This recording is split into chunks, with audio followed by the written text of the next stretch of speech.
The Toronto Blue Jays need to fix this, and they need to fix this fast as they fall again to the New York Yankees in a game that saw the offense continue to struggle, specifically with runners in scoring position, and something needs to change or else these losses are going to continue to pile up. So I'm going to break that down and much more in this episode of Jays Digest.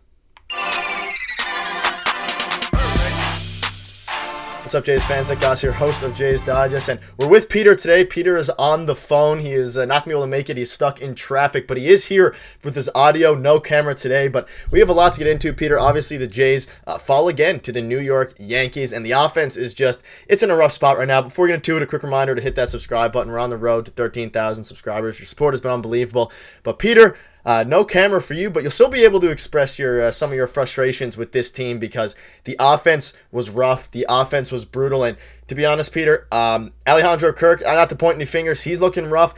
The offense needs to get going soon, and hopefully the homestand they'll be able to do that.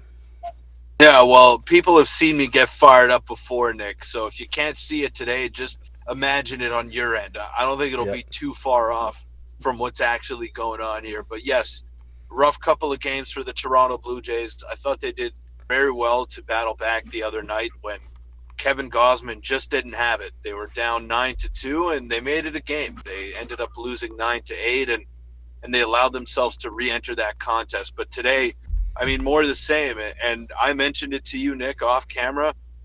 The New York Yankees, when they needed a big hit with 2 outs and the bases loaded, they got it. When the Blue Jays needed a big hit with 2 outs and the bases loaded, what happened? Kevin Biggio struck out early, and that pretty much set the tone for the rest of the game there, right? So you're looking at all these things happen with the Blue Jays, and it's just frustrating. But again, I'm going to urge fans to wait until we see an extended homestand put out a full assessment of this team. They haven't been great, but they started off the season with 10 games on the road against the Yankees, against the Tampa Bay Rays, and against the Houston Astros. So that's a gauntlet of 10 games. And now you find yourself 4-6. I was on the record saying multiple times that if they can go 5-5, that is a successful road trip to start off the season. They're not too far off from that. They're and 4-6.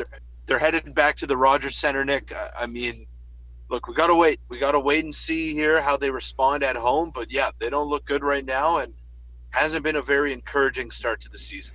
Yeah, and you saw some of the stats there. You look at the offense, and I mean, today specifically, you have George Springer going 1 for 5. You have Vladimir Guerrero Jr. Bo Bichette's starting to look a little bit better. And one thing that I will say is that over the past couple of games, especially yesterday, they started off down 9-2 or 8-2, and they showed some fight. They got back into it to make it a close game. Today, they looked like they were going to show some fight. At least they're getting some hits, and I mean, I agree with you. We don't need to ring the alarm bells quite yet, but you're looking at the stats today, and if you just look at the box score, I mean, it doesn't look great at all, but Peter, they had multiple chances with the bases loaded 2 times. They had multiple times with runners on. They were unable to get the job done, really have that big hit. And then the Yankees go up there, and Giancarlo Stanton hits a grand slam early. They always hit with runners in scoring position. And that's kind of what separates good teams from great teams. And you see the pitching today. I mean, the pitching hasn't been – I mean, pitching's been solid. It's been hit or miss. Obviously, Baden Francis has had a rough start here. But ultimately, the Jays offense is going to need to pick it up, and they're going to need to pick it up pretty quickly because you can't keep piling on these losses against interdivision rivals. You look at the Jays 2024 batting stats. I know, Peter, you can't see it here. There's a lot of stats ranking in the 20s. They're 29th in average. They're 26th in hits. They're 24th in triples. 13th in home runs. Their home runs a little bit better, but they're ranking almost near last in every single one of these hitting stats. Yeah.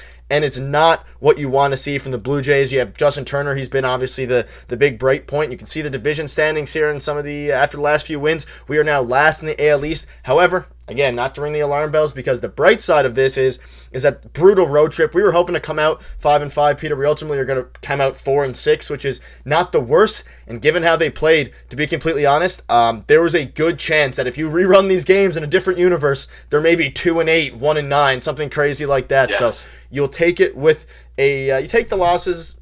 They're bad, but it could be much worse. But the offense is going to need to fix itself because it's getting a little bit worrisome looking at all these hitting stats around the league.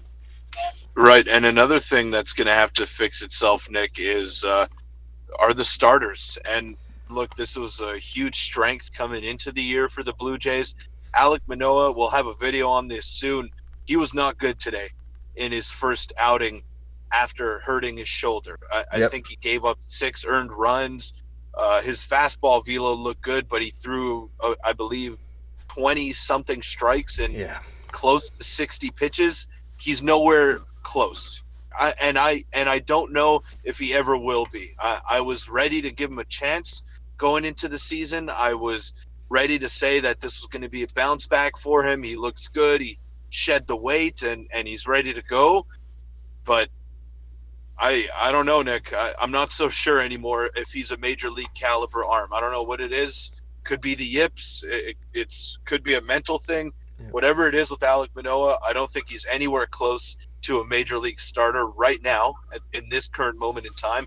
And Bowden Francis has an ERA over 12 in his first 2 starts of the season.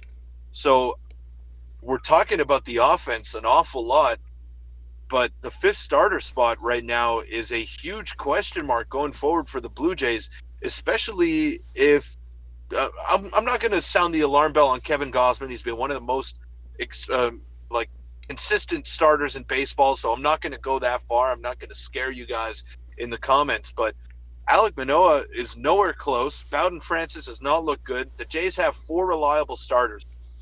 4. What are you doing every day? And this is a little early to be having this conversation, so it's worrisome if I'm the Toronto Blue Jays. And I don't know where they go from there. I think that's an area that needs to be addressed as well. Because Bowden Francis was very good last season, Nick, and we were pumping his tires going into the year. But he never pitched in high-leverage situations. He had never made a start at the big league level. So he wasn't really battle-tested. He came into a lot of blowout games last season. He was kind of in mop-up duty, and he did very well in those spurts. But nothing more than that. So you're asking a lot of a guy who has never been there before to give you some innings, and I don't think he's able to do it right now. Where do the Blue Jays go from now? I think that's a bigger area of concern, if I'm being totally honest. Yeah, there's I was popping up the stats from Bowden Francis. He's great in a long inning relief role. Doesn't seem like he'd be a starter. Alec Manoah's rough. Lost in this is the pitching, and you said it. We'll have a video on it probably tomorrow covering that whole situation. But right now, again, we're 4-6 with the offense being. You can see the stats here on the screen, very bad, and then the pitching being, consistent from. The season's not over. The season's not over. Let's. We're sounding the alarm, but the season is not over. I'll let you continue, but it was a terrible start for a lot of players involved, but it's not the end of the world just yet.